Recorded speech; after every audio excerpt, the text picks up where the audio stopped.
This channel does not promote any violent, harmful, or illegal activities. All content provided by this channel is meant for an educational purpose only. নমস্কার, আপনারা দেখছেন টিভি9 বাংলা। আমি শুভজিৎ রয়েছি আপনাদের সঙ্গে। শিক্ষাক্ষেত্রে দুর্নীতির নানা বহর দেখতে পাওয়া গিয়েছে, কিন্তু শিক্ষাক্ষেত্রে শিক্ষক ছাত্রছাত্রীদের যে অনুপাত দরকার, সেক্ষেত্রে বেশ কিছু জায়গায় সমস্যা দেখা দিচ্ছে। কী ধরনের সমস্যা দেখা দিচ্ছে? বেশ কিছু জায়গায় যেটা দেখা দিচ্ছে যে হয়তো কোথাও শিক্ষক বেশি, ছাত্র কম, কোথাও আবার ছাত্র অনেক, শিক্ষক নেই। ফলে শিক্ষকের অভাবে বেশ কিছু স্কুলে তালা ঝুলেছে। এটা সমস্যা, অত্যন্ত গুরুত্বপূর্ণ সমস্যা। ডেবরার স্কুল, সেখানে তালা ঝুলেছে। 5 মাস ধরে সেখানে মিড ডে মিলের যারা রান্না করেন, যে রাঁধুনিরা, তারা টাকা পাননি, তারা বেতন পাননি। ডেবরা ব্লকের নিজপাবন গ্রামে পরমহংস জুনিয়র হাই স্কুলের এই পরিস্থিতি।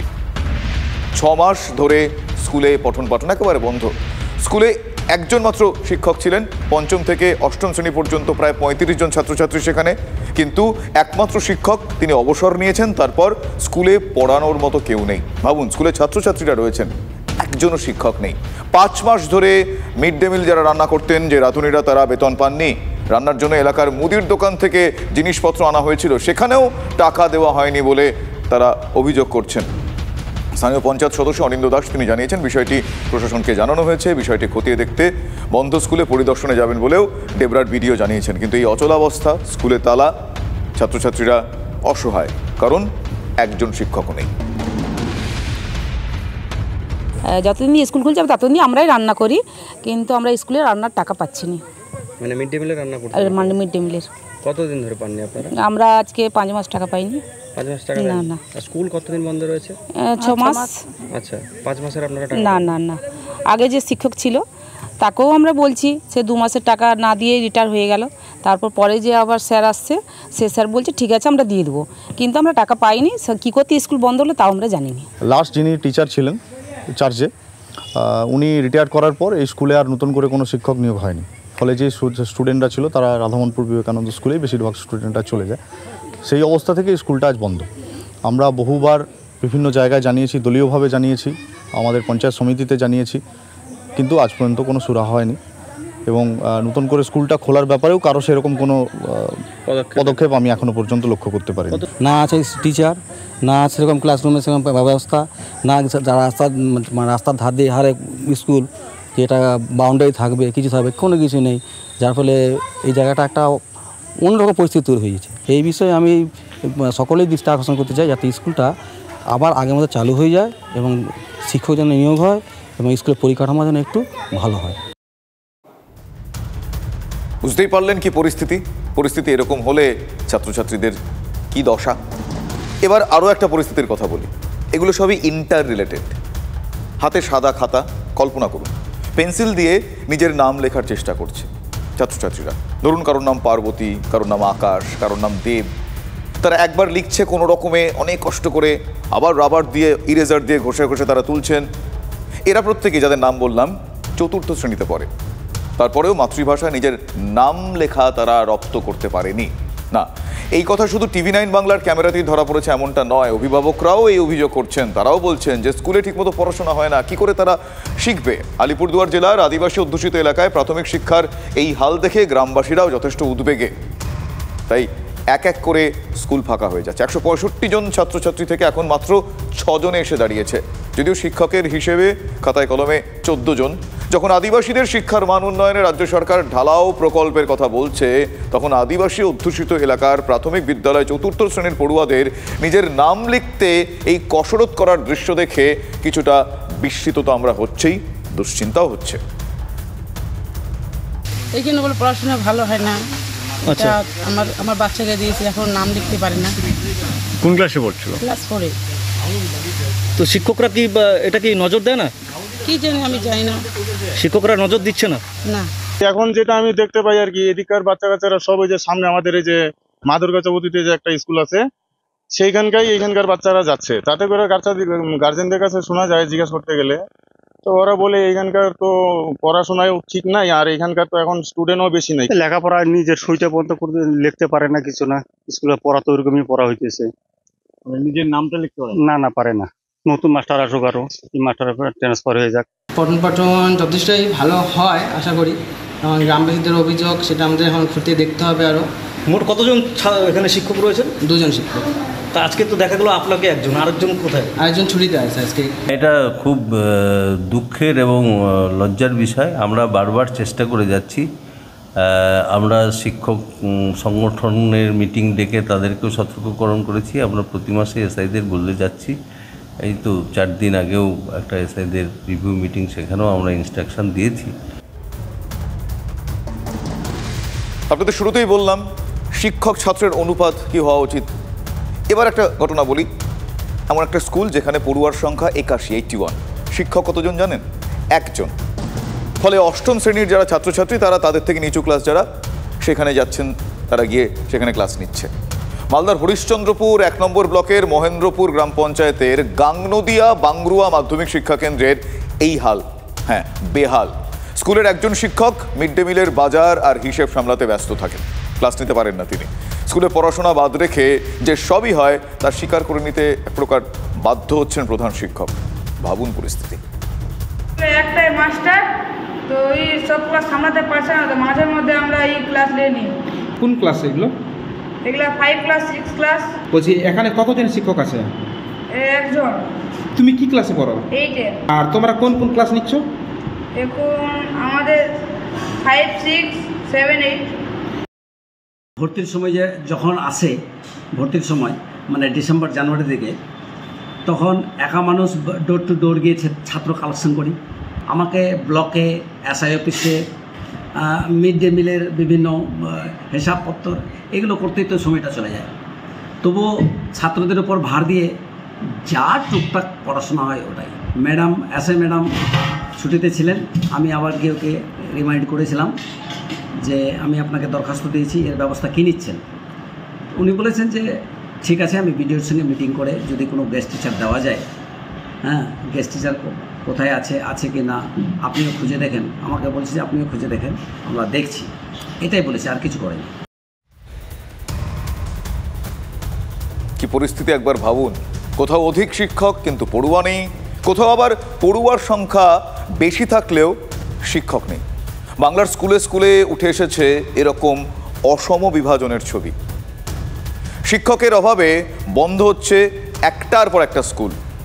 TV9 বাংলার প্রশ্নে সমস্যার কথা স্বীকার করলেন শিক্ষামন্ত্রী ব্রাত্য বসু। একটা সরকারি স্কুলে 2টো স্কুলের কথা আপনাকে বলি, একটা ডেবরা, একটা আলিপুরদুয়ার। এক জায়গায় শিক্ষক নেই বলে বন্ধ হয়ে যাচ্ছে, এক জায়গায় বেশি শিক্ষক হয়ে গেছেন, ক্লাস হচ্ছে না। দেখুন, এরকম তো সমস্যা রাজ্যের বেশ কিছু জায়গায় আছে, আমি এটা অস্বীকার করতে পারি না। সেক্ষেত্রে আমরা যত তাড়াতাড়ি দ্রুত নিয়োগে যেতে পারবো, আমার মনে হয় সমস্যার সমাধান হবে। নিয়োগ না হলে সমস্যার সমাধান নেই, রাজ্য সরকার মেনে নিয়েছে। আর এই বিষয় নিয়ে বিরোধীরা সুযোগ পেয়ে গিয়েছেন, তারা কটাক্ষ করতে ছাড়বেন কেন এরকম সেন্সিটিভ ইস্যু যেখানে। তারা কি বলছেন শোনাই আপনাদের। ব্রাত্যবাবু যে এত মিথ্যে কথা বলতে শিখেছেন এবং মমতার আদর্শে যে প্রাণিত হয়েছেন তা প্রমাণ পাওয়া গেল। ওরা নিয়োগ করার উদ্যোগ নিচ্ছে কোথায়? ব্রাত্যবাবুরা ঘোষণা করুন যে ওরা নিয়োগ করবেন নিয়ম মেনে, কোনো টাকা পয়সা না নিয়ে। এটা ঘোষণা করতে পারছেন না কেন? প্রত্যেকটা নিয়োগের পেছনে ওদের সমস্ত দেখা যাচ্ছে দুর্নীতি, টাকা নিয়ে নিয়োগ করছে। ওদের টাকার খাইটা কমান, আইন মেনে নিয়োগ করুন, কোনো অসুবিধা নেই। যথাযথভাবে অ্যাটেনশন শিক্ষার ক্ষেত্রে এ সরকারের নেই।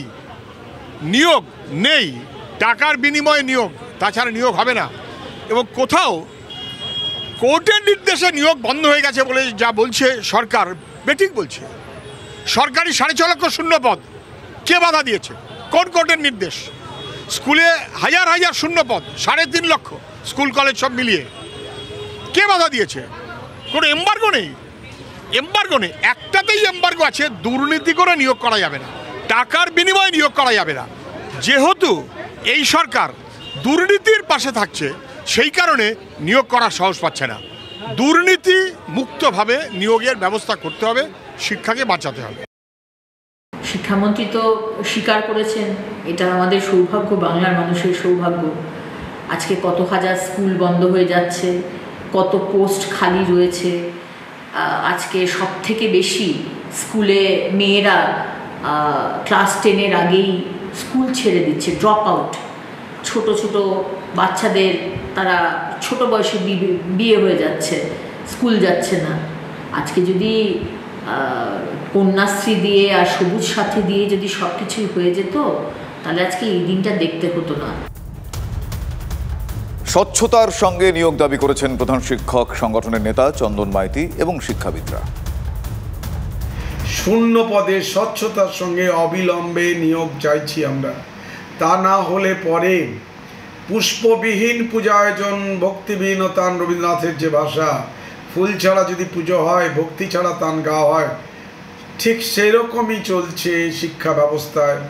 আমাদের শিক্ষক শিক্ষিকা যে কজন গুটি কয়েক আমরা ধরে রয়েছি, তারা এই আকুতি নিয়ে রাজ্যের শিক্ষা দপ্তরের কাছে, রাজ্য সরকারের কাছে বারংবার আবেদন জানিয়েছি। আবারও বলছি, করজোড়ে বলছি, অবিলম্বে শূন্য পদে স্বচ্ছতার সঙ্গে শিক্ষক শিক্ষিকা নিয়োগে আগ্রহী দেখান, না হলে পরে আমাদের একটা প্রজন্ম নষ্ট হয়ে যাবে। একটা রাজ্যের শিক্ষাক্ষেত্রে যদি এই জায়গায় গিয়ে পড়ে, তাহলে স্বাভাবিকভাবেই আগামী যে প্রজন্ম এই রাজ্যে পড়াশুনো করছে এবং করবে, তারা যে পড়াশুনোটা শিখবে না, এটা আমরা সবাই বুঝতে পারছি। এখন এই জায়গায় সরকারকে আরো সৎভাবে আন্তরিক হওয়া উচিত। সরকারকে সেই সমস্ত লড়াই থেকে সরে আসা উচিত যে নিয়মের বাইরে বেরিয়ে 25-26 হাজার শিক্ষক নিয়োগ হয়েছে, কিন্তু সুপ্রিম কোর্টে গিয়ে সরকার সেই নিয়োগটাকে রাখবার জন্য রাজকোষ থেকে টাকা খরচ করে প্রথম সারির আইনজীবীদের দিয়ে লড়াই করছে। চাকরির দাবিতে নাগাড়ে আন্দোলন, নিয়োগ চেয়ে আবারও পথে আপার প্রাইমারি চাকরি প্রার্থীরা। শিয়ালদা থেকে ধর্মতলা পর্যন্ত তারা মিছিল করলেন, ধর্মতলায় হামাগুড়ি দিয়ে তারা প্রতিবাদ করলেন, রাস্তায় বসে বিক্ষোভ দেখালেন চাকরি প্রার্থীরা। দিনের পর দিন পরিস্থিতির শিকার তারা বলছেন, কবে নিয়োগ?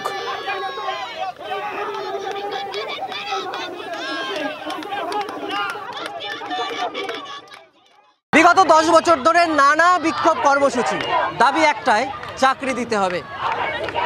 2014-এর নোটিফিকেশান, 15-তে পরীক্ষা, 16-তে চাকরির নিয়োগ, কিন্তু অনেকেই বঞ্চিত। আর যারা বঞ্চিত তারা রাস্তায় নেমেছেন নানা রকম বিক্ষোভ কর্মসূচির পরবর্তীতে আজ তারা শিয়ালদা থেকে ধর্মতলা পর্যন্ত মিছিলে অংশ নিয়েছেন। তাদের কি দাবি, তাদের থেকেই শুনব। কি দাবি নিয়ে রাস্তায় নামা আজকে?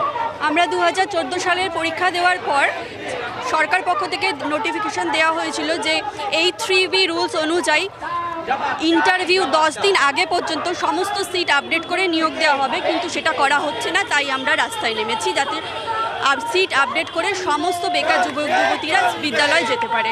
আমাদের আপডেট সিটে নিয়োগ চাই। আমরা ইন্টারভিউ থেকে বঞ্চিত আপার প্রাইমারি চাকরি প্রার্থী। আমাদের আজকে জীবন থেকে 10-11 বছর প্রায় চলে যাচ্ছে। কমিশন এবং সরকারের আমাদের দিকে নজর দিক, আমাদের বাঁচান। কোর্টের কাছে এবং মাননীয় মুখ্যমন্ত্রীর কাছে করজোড়ে নিবেদন করছি, আমরা যেন সুবিচার পাই। আমরা 10 বছরে সমস্ত সিট আপডেট করে আমরা নিয়োগ চাই। দীর্ঘদিন ধরে তাদের এই লড়াই চলছে। 21-এর মঞ্চ থেকে মমতা বন্দ্যোপাধ্যায় যে বক্তব্য রেখেছেন, তার পরিপ্রেক্ষিতেই তাদের দাবি এবার তারা আশার আলো দেখছেন। এবং তাদের এও দাবি, তাদের এও অনুরোধ মাননীয় মুখ্যমন্ত্রী এবং আদালতের কাছে, তাদের বর্ধিত সিট বাড়িয়ে ইন্টারভিউ নিয়ে চাকরি দেওয়া হোক। এখন দেখা সরকার পক্ষ বা আদালতের কোনো রায়ে এই যারা আন্দোলনরত অবস্থায় আছেন তাদের মুখে হাসি ফোটে কিনা। অভিজিতের সঙ্গে সত্যজিৎ, TV9 বাংলা, কলকাতা। নিয়োগ দুর্নীতি ইস্যুতে এবার মুখ খুললেন সাহিত্যিক শীর্ষেন্দু মুখোপাধ্যায়। দুর্নীতির সঙ্গে আপোষ ঠিক নয়, এমনটাই দাবি প্রবীণ সাহিত্যিকের। দুর্নীতি আমাদের বন্ধু নয়, শত্রু। শিক্ষা ব্যবস্থা থেকে দুর্নীতিকে দূর করতেই হবে, ঠিক এভাবেই এক প্রকার প্রতিবাদ জানালেন শীর্ষেন্দু মুখোপাধ্যায়। দুর্নীতিকে তো দূর করা দরকার। দুর্নীতি তো আমাদের বন্ধু নয়, আমাদের শত্রু। দেখা যাক কি হয়।